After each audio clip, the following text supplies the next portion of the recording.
దాదాపుగా 20.24 లక్షల మంది రైతులకు లబ్ధి చేకూరే విధంగా ఆ భూములన్నిటి మీద 20 సంవత్సరాల పైచిలుకు దాని మీద స్వాధీనంలో ఉన్నటువంటి వారికి కేటాయించి 20 సంవత్సరాలు దాటినటువంటి వారికి ఆ భూముల మీద హక్కు కల్పిస్తూ అనేక చుక్కల భూములు కానీ, అసైన్డ్ భూములు కానీ, ఇనాం భూములు కానీ, అలాగే సర్వే ఇనాం కానీ, షరతులతో కూడినటువంటి పట్టా భూములను కానీ, వీటన్నిటి మీద నిపుణులతోటి సలహాలు తీసుకొని వారి సూచనల మేరకు ఈ రాష్ట్రంలో పేదవాడుగానే ఉండడానికి వీల్లేదు.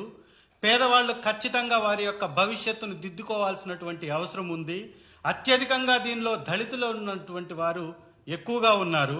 వారికి సంబంధించి దాదాపుగా అసైన్డ్ భూములు 15,21,160 మంది రైతులకు సంబంధించినటువంటి దాదాపు 27,41,698 ఎకరాలు దశాబ్దాలుగా వాళ్ళు సాగు చేసుకుంటున్నప్పటికీ హక్కు లేక వారు పేదవారుగానే ఉంటూ వారి బిడ్డల్ని కనీసం చదివించుకోవడానికి కూడా అర్హత లేక, ఆర్థిక స్తోమత లేక ఇబ్బంది పడేటటువంటి వారిని ఆదుకోవాలని తీసుకొచ్చినటువంటి ఒక మహా గొప్ప విషయాన్ని మీ అందరికీ తెలుసు. దాని ద్వారా అనేక మందికి లబ్ధి జరిగింది.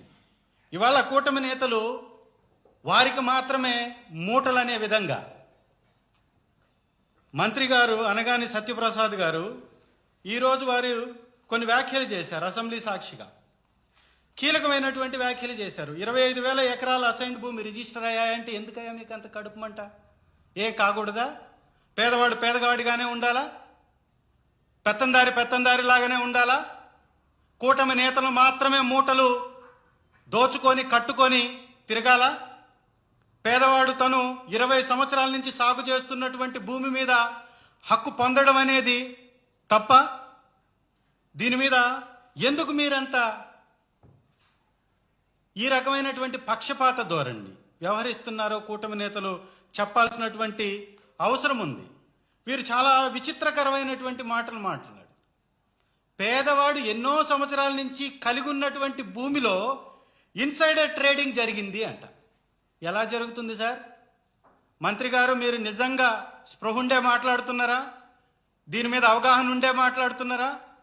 ఈ భూమి దశాబ్దాలుగా ఆ పేదవాళ్ళ దగ్గర ఉంది, ఆ దళితుల దగ్గర ఉంది, ఆ వెనుకబడినటువంటి వర్గాల దగ్గర ఉంది, ఆ మైనారిటీ సోదరుల దగ్గర ఉంది. దీనిలో ఇన్సైడ్ ట్రేడింగ్ ఎలా జరుగుతుంది?